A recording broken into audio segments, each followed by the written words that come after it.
Hello everyone, welcome to my channel. আজকে আমি এই কুশি কাচার পাফ ফ্লাওয়ারটি তৈরি করে দেখাবো। তো চলুন শুরু করা যাক। ফার্স্টে আমি একটি ম্যাজিক্যাল রিং তৈরি করে নিব।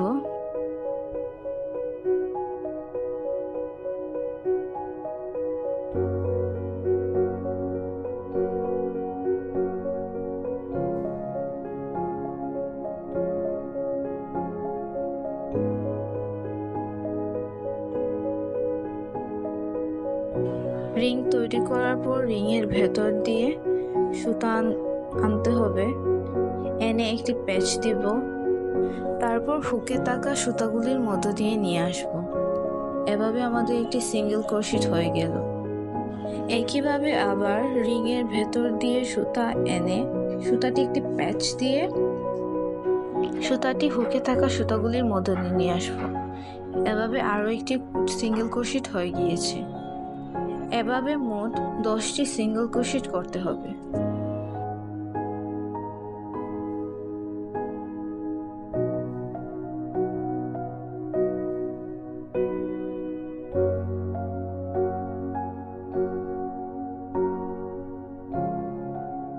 দশটি সিঙ্গেল ক্রোশেট করার পর এটি কিছুটা এরকম দেখাবে। তারপরে ছোট সুতাটি দিয়ে একটু টান দিতে হবে, একটু টাইট করে টান দিতে হবে। তারপরে এটি একটি সার্কেল হয়ে যাবে। তারপর প্রথম সিঙ্গেল ক্রোশেটের চেইন থেকে উপরে চেইন থেকে একটি সুতা আনবো, তারপর হুকে থাকা সুতার মধ্য দিয়ে নিয়ে যাব। এভাবে একটি স্লিপ স্টিচ হয়ে গেল।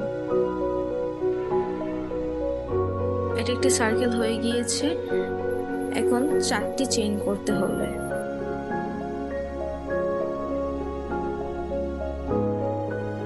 চারটি চেইন করার পরে এর পরের ঘরটিতে 3টি আনফিনিশ ডাবল ক্রোশেট করতে হবে। তার জন্য এই চেইনের মধ্য দিয়ে সুতাটি এনে একটু বড় করতে হবে, তারপর একটি প্যাচ দিয়ে সুতাটির মধ্য দিয়ে নিয়ে যাব। এটি এভাবে রেখে দিব।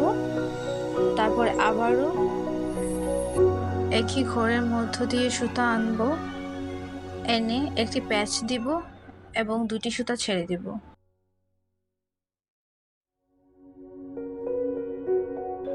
এভাবে আরেকটি আনফিনিশড ডাবল ক্রোশেট হয়ে গেল। তারপরে আবারও একই ঘরে আবার একটি সুতা আনবো, এনে একটি প্যাচ দিব, দিয়ে 2টি সুতা ছেড়ে দিব।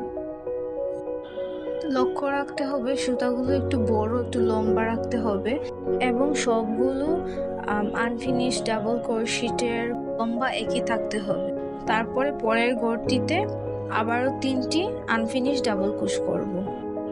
অর্থাৎ একটি পাপড়ির জন্য 2টি করে 3টি করে মোট 6টি আনফিনিশড ডাবল ক্রোশ করতে হবে।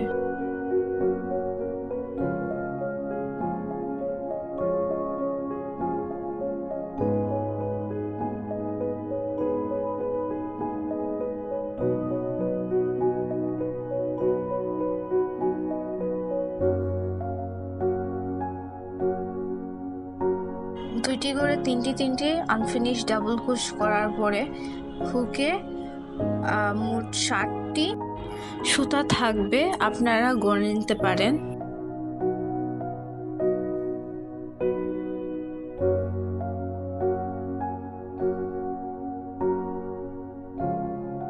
এখন 7টি সুতা হলে একটি প্যাচ দিব, দিয়ে এই সবগুলা সুতার মধ্য দিয়ে সুতাটি নিয়ে যাব।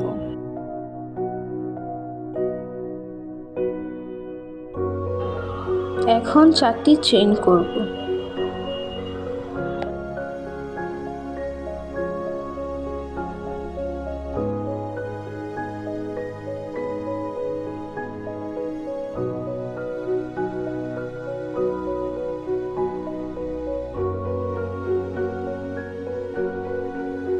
চারটি চেইন করার পর দ্বিতীয় নাম্বার ঘরে, অর্থাৎ লাস্টে যে ঘর থেকে 3টি ডাবল ক্রোশ করা হয়েছে সেই ঘরে এটি হুকটি ঢুকিয়ে একটি সুতা আনবো, এবং স্লিপ স্টিচ দিব।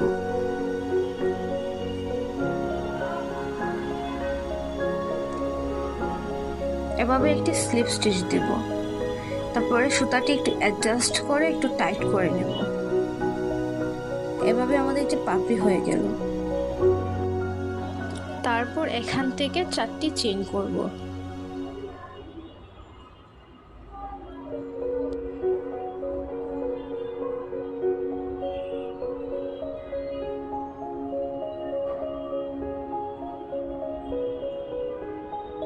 তারপর আবারও পরের ঘরটিতে 3টি আনফিনিশড ডাবল ক্রোশ করব। তারপরে এর পরের ঘরটিতে আবারও 3টি আনফিনিশড ডাবল ক্রোশ করব। অর্থাৎ একটি পাপড়ির জন্য সিঙ্গেল ক্রোশেটের 2টি ঘর প্রয়োজন, তাই 5টি পাপড়ির জন্য সিঙ্গেল ক্রোশেটের 10টি ঘর লাগবে। ফুলটি কমপ্লিট হলে কিছুটা এরকম দেখাবে। তারপরে লাস্টে 4টি চেইন করার পর 2য় নম্বর ঘরে যেখান থেকে লাস্ট কাজটি শেষ হয়েছে সেইখানে আবার ওই ঘরের মধ্য দিয়ে আবার এই সুতাটি নিয়ে যাব এবং একটি স্লিপ স্টিচ দেব।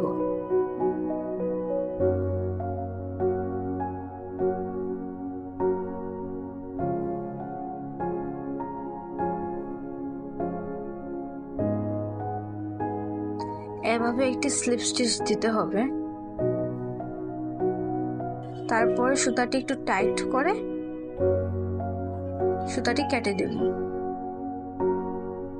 এভাবে আমাদের ক্রোশেট পাফ ফ্লাওয়ারটি তৈরি হয়ে গেল। সুতাগুলো একটু টাইট করে দিবেন।